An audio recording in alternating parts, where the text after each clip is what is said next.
All right, guys, quick pro tip. A lot of you I talk to struggle with supports.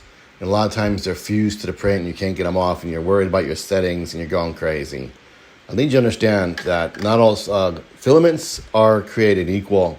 And a lot of times it's the filament you're using. So, for example, this is Anycubic. Anycubic is not a filament you should use for masks.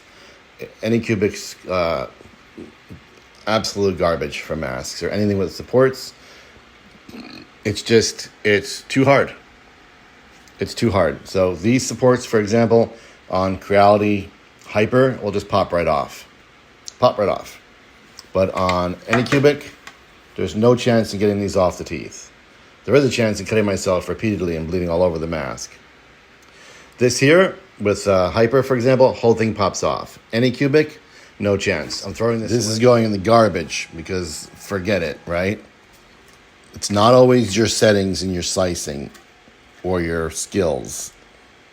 Sometimes it's just the filament. Sometimes a rock hard filament like this is good, but not when you've got details with tree supports. You're going to be using clippers and pliers and it's just going to be a nightmare.